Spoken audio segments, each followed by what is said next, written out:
You guys don't need to worry about me getting revenge from Diddy. I've got 3 moves that make sure he'll never be able to come after me or my family. First, I personally reached out to the victims' legal teams. The real reason he's not getting out is those buried cases behind the scenes. I provided legal funding for 7 victims who had been silent for years and brought in the top criminal attorneys in the country.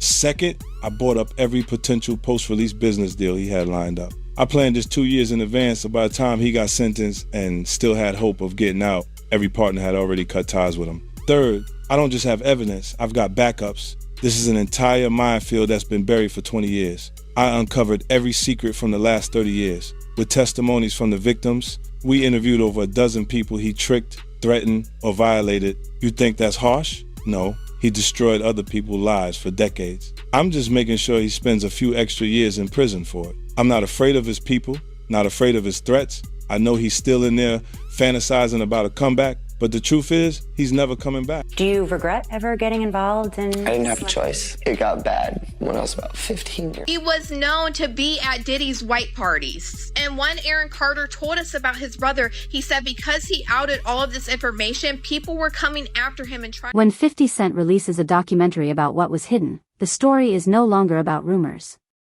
It's about why certain truths were delayed. By revisiting the rise and unraveling of Aaron Carter and placing his journey alongside the unchecked power associated with Diddy, the film forces a harder question into the open. Not what people knew, but who chose not to act. And as familiar names like Justin Bieber appear in the background of similar timelines, the documentary suggests a pattern bigger than any one person. The love of your father and losing him, and then yet earlier you acknowledged that your father had put a to your head and fired it. Sean Diddy Combs has been swimming in both criminal and civil law. What?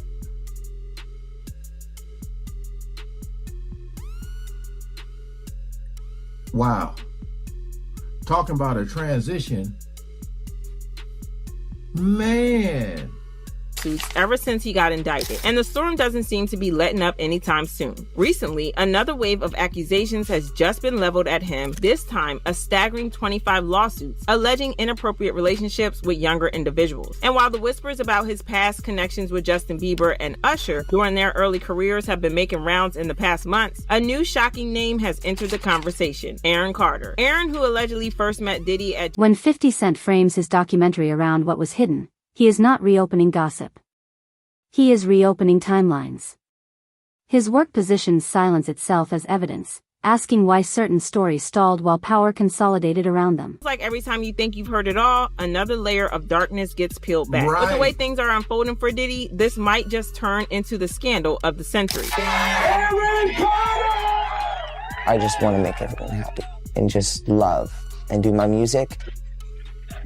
Do you honestly think that's the depth? You know, I know who Aaron Carter is, but I don't at the same time. I forgot what it was that he actually did. But I believe he came from one of those, was it like a Disney show or something like that? I believe so. Because he has a brother, yeah. Finishing up a meth head and a crackhead, teaching my niece her first dance moves, making music on my bed. Aaron Carter was once the golden boy of pop, a wildly talented child star whose meteoric rise to fame was nothing short of remarkable. He was only 9 years old when he dropped his self-titled debut album, captivating audiences everywhere and securing his spot as one of the biggest child stars to ever grace the music industry. Carter was tipped to do great things and have a long, successful career, but as bright as his star burned, it faded just as fast. Fame at such a young age can take its toll, but there was so much more that contributed to the downfall of Aaron's career. Several insider sources have suggested that Aaron may have been a victim of manipulation and the toxic culture. In revisiting the rise and collapse of child fame, the film introduces Aaron Carter not as a headline, but as a case study in exposure without protection. If silence is not neutral, who benefited from it remaining intact for so long? How you holding up? I'm doing good, man. You doing good? Yeah, staying strong. It's been 8 months of a lot of turmoil and back and forth, but at this point I think that I've got it under control. I'm doing everything that I need to do and just focusing on my music, which is what I love. It's my passion, and really just taking care of my aftercare, and which consists of what? The care. You're doing what you have to do. So what does that mean to you? Basically, a lot of people in the news, there's hundreds of posts from media, and they all said, that I'm 165 pounds, and when I checked into rehab last time, I was 117. Same weight that Michael Jackson died at, actually. And 117 pounds. Yeah. I got my weight up and I kept it the whole time. I've managed to turn my life around, be able to purchase houses, flip houses, be a real estate mogul, do touring after all the... So you're buying and flipping houses, huh? Yeah. And I see that this one is for sale right now. Is up for this one's up for sale. Yeah, so Christy Olympus is my she's like my big sister. But she's my real estate agent. She got me to my first house, which is only like about a mile away from here. Yeah. And then flipped that one from 420 to 620, got $200,000 profit. We did about... Aaron Carter's ascent began before adulthood could form defenses inside an industry that monetizes youth while deferring responsibility. The documentary situates his success against mounting instability, showing how access can look like opportunity until it becomes dependence. Socially, the implication is stark. When a child's value is tied to output, warning signs are reframed as pressure rather than peril. At what point does the pursuit of success override the duty to safeguard a child? There's a lot of other stuff that's going on with that. They look at the right. They look at the stuff. They look at this right here, bro. First and foremost, all the companies that you have, you understand, and I know some people have trust and have companies in their kids' name. This man never put anything in his name. Why? It's either his mother, his son, his kid's name and everything like that. He had 18 companies that was giving him some kind of revenue. Why is nothing really in his name? Is there some kind of tax evasion? They looking at that. You understand? You got people in the industry that's been saying for years, this man is having sex with underage. So now the federal government is looking at that like, yo, when is somebody gonna come forward? We got this information, this alleged information, but nobody's willing to come forward. Then they go on and say, yo, Shakur Stewart mysteriously dead. Supposed to be a self-inflicted wound. Person that had everything going for him in their life. Kim Porter dead. Somebody's car gets blown up.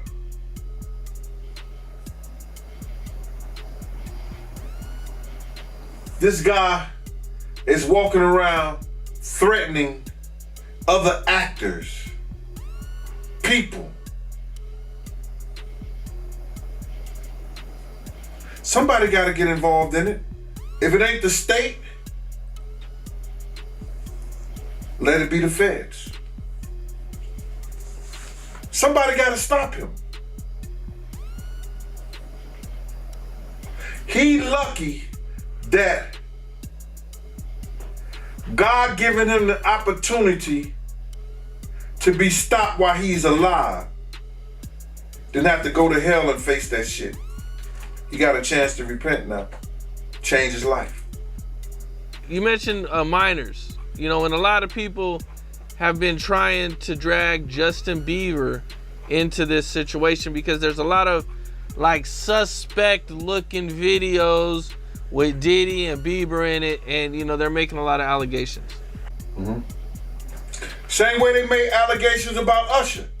The film repeatedly returns to proximity, who stood closest to decision makers and who controlled access. Diddy appears not as a conclusion but as a constant presence within stories of mentorship, parties, and influence. The documentary resists accusation and instead maps adjacency, implying that power often operates through informal channels rather than contracts. If accountability lives in the spaces between roles, how do institutions trace responsibility? Do you regret ever getting involved in... I didn't have a choice. It got bad when I was about 15 years old because when I did MTV Cribs, the day that I had to go show off that house, my mom and my dad told me, we're getting a divorce, but you still have to go do this. I had to go show off all the stuff my whole life that was going to be taken away from me. One of the documentary's most sobering threads is the record of Aaron Carter asking publicly and repeatedly for help. These moments are not framed as breakdowns, but as documentation of fear, isolation, and an awareness that danger felt imminent. He died from that pneumonia. Yes. You know, just like Kim, just like Brittany Murphy. That pneumonia ain't no joke. Hey, every time somebody get to telling the truth about someone, whoever's been lying, they just say a little prayer and then the pneumonia comes. Real life.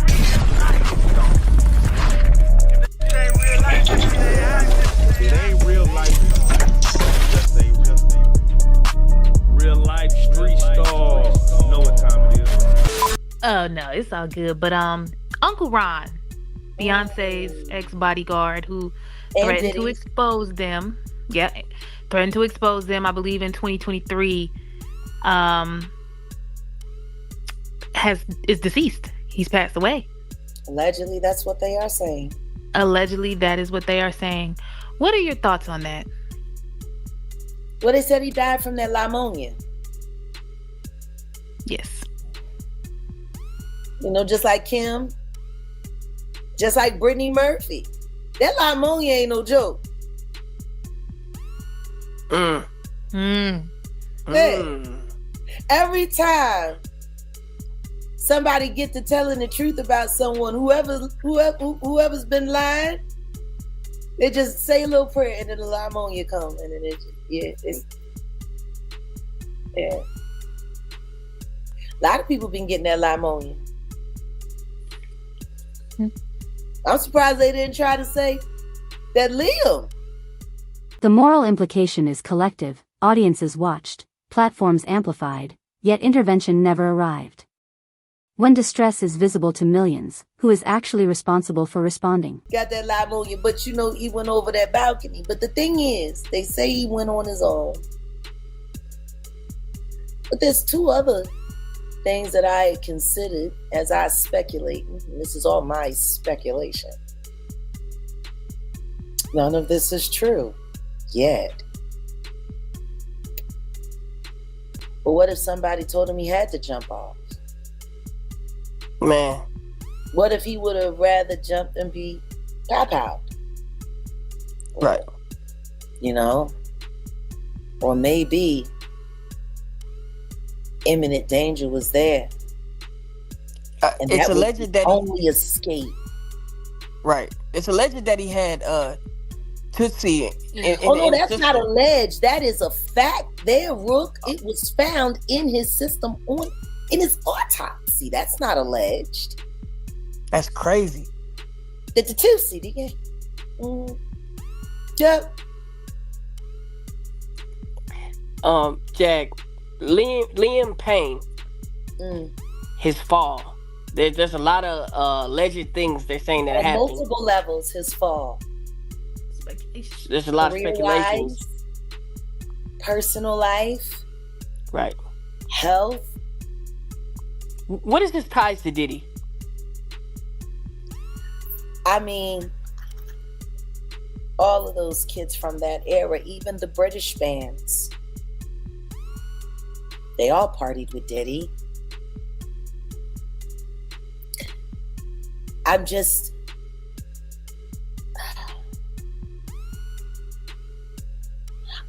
It's hard for me. By widening the lens, 50 Cent's documentary connects individual narratives to a broader culture that normalizes minors in adult spaces. The film notes how other young stars were moved through similar corridors of power where boundaries were assumed rather than enforced. Truly get invested in what's happening to Liam Payne right now because I haven't gotten over what happened to Nick. Nick's brother Aaron Carter. Right. A lot of people keep forgetting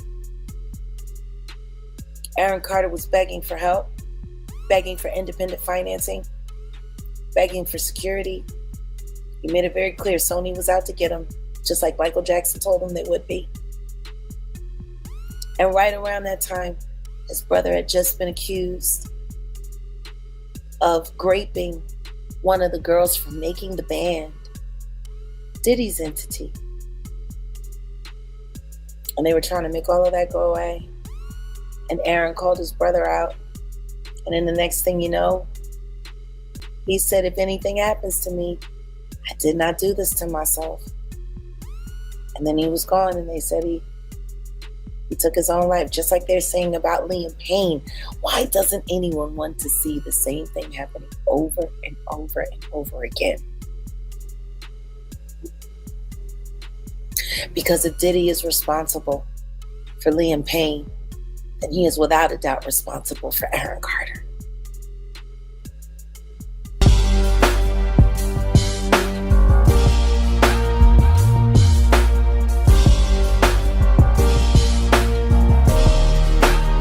Shout out reality street stars, nigga.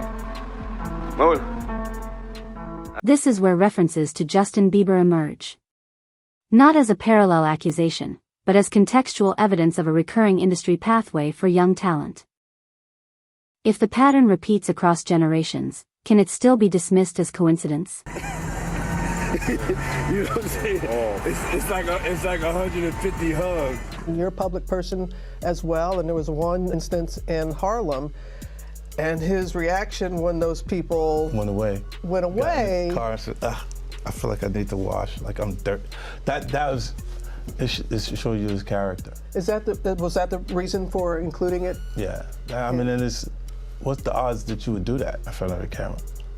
Like that's one of the moments where he forgot he was on tape. How do you respond to people who say that it's more about the disdain that you have for Sean Combs than it is for giving the victims a platform? What they consider a pre-existing beef, right, for 20 years, right, is me being uncomfortable with him suggesting that he takes me shopping, or I looked at it like it was like a tester, like maybe you'll come play with me, type of thing, right?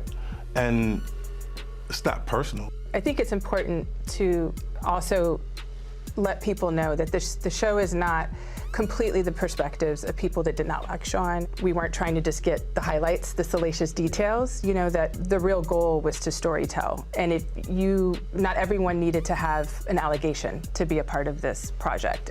The 4-part series also features 2 jurors from Combs' trial who are speaking for the first time about how they reached their mixed verdict, finding Combs guilty of 2 prostitution offenses, but clear of racketeering and sex trafficking charges, both sharing their thoughts on the relationship between Combs and singer Cassie.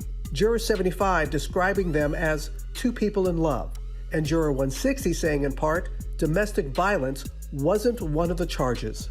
Cassie, is she a victim in all this? I believe Cassie's a victim in all this because she came in as she's like 18, like 19 years old. In the very beginning, after a while, over time, you condition for it. The goal of what the film is trying to do is to let the audience kind of come in to ask questions like, were their decisions colored by certain things, and who got the benefit of the doubt, you know, in that courtroom? Do you think that hip-hop culture was on trial as much as Sean Combs was? Look, if I didn't say anything, you would interpret it as the hip-hop is fine with it. The documentary treats silence as infrastructure maintained through loyalty, fear, and reputational risk. It suggests that many adults surrounding young artists understood enough to stay quiet even if they claimed not to know everything. Socially, this creates a distributed form of complicity where no single person is responsible yet harm persists. When everyone knows a little and says nothing, Where does culpability actually land? Footage of Sean Diddy Combs in the days leading up to his arrest in New York last September. You want to put the stuff in my fanny pack, King? The exclusive video obtained by Netflix shows Combs debating with his lawyers about strategy. So they're saying it's his lawyers. How on earth did 50 Cent get a hold of footage of his lawyers? Now, one could say, isn't that privilege? How is this footage allowed? Now, you could also argue because someone's filming, there's other people there, you lose privilege. I've learned that in my appeals case.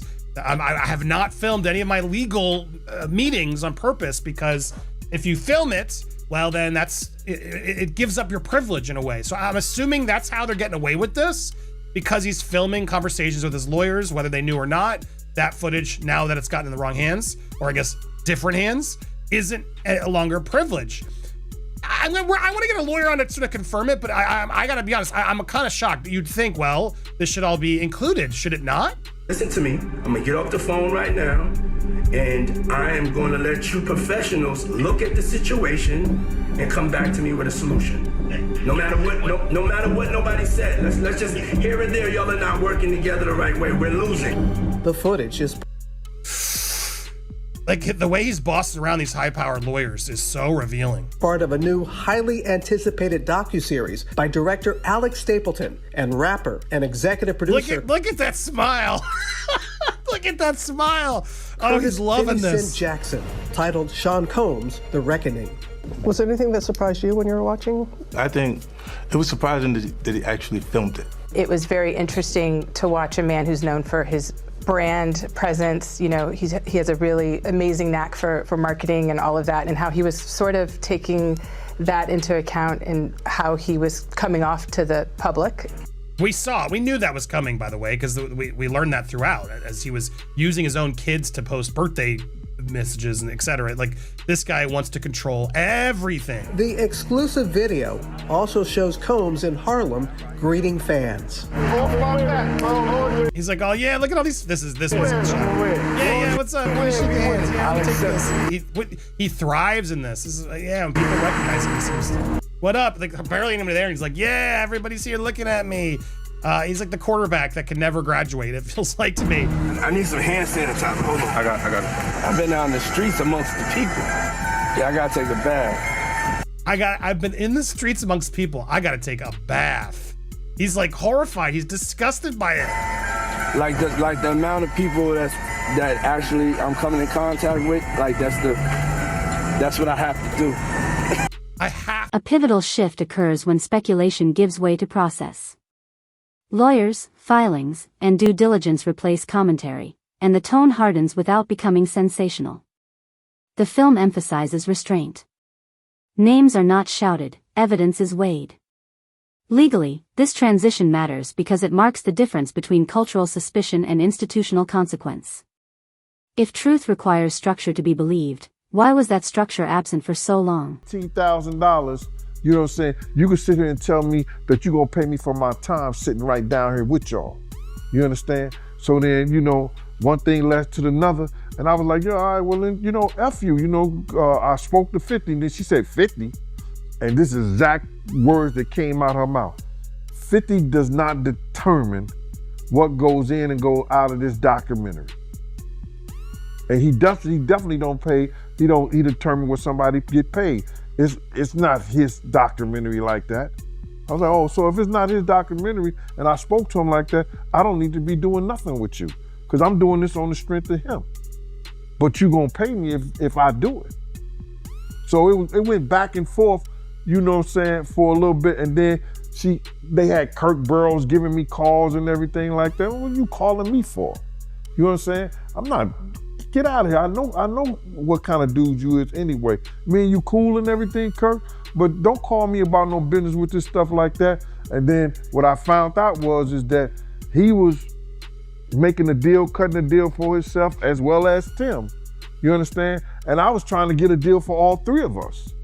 You understand? So that's how them industry cats go. You know, that's what they do. You know what I'm saying?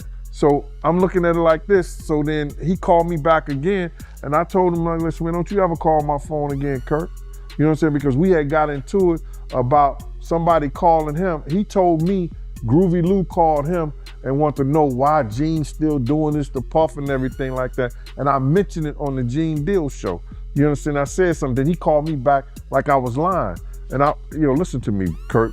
Don't call me about what these clowns and these niggas say right here, bro. I had nothing, and especially don't call me talking about what I gotta fix. When in fact, you know what you told me and you know what our conversation was. You know what I'm saying? So the whole thing about why I'm not in the thing, the lady was talking greasy to me. She had no right to talk greasy to me. And then she told me that 50 didn't have the power to do anything, but they using his name to like push the whole documentary. And that's what it was about. So that's why you don't see a cameo other than the pictures they used of me on the film in the documentary. I got like 3 or 4 pictures in the documentary that I've seen of myself. You know, some people say they saw more, but I know three different times where I was certain places that you could actually see me in the documentary, and that's the only thing you're gonna get. But the stories that they told in the documentary, bruh, come on. They could have went a whole lot deeper. They could have did a whole lot more. So I ain't in the documentary because that lady that was the director, I think, what's her name? Alex State, you know her name? The documentary underscores why so few spoke out. Speaking carried consequences while silence preserved careers. 50 Cent positions himself as an outlier willing to absorb backlash to force examination, not because he claims certainty, but because he questions delay. I usually leave these things to the end of my interviews, but I really gotta say, rest in peace, Aaron Carter. Yeah. You actually called me the other day to break the news to me. Mm-hmm. And this is someone that we both interviewed multiple times. I was shocked. How did you feel when you heard the news? Yeah, I was definitely shocked. But at the same time, I mean, I had interviewed him, I think maybe like a week and a half before he passed. I'm not sure, but it came out 3 days before he passed. Huh. And when he came in that time, he definitely was not in a great mental state. Like I remember you saying that you hadn't interviewed him for like over a year before he passed. It was the same thing with me where I was kind of interviewing him regularly, and then I didn't do it for a period of, I don't know, a year or two. And then I decided like, okay, he hit me up. I'm like, let's do it. I want to see how you're doing, check in. Came in to do the interview. It wasn't great. You know, he was drinking lean.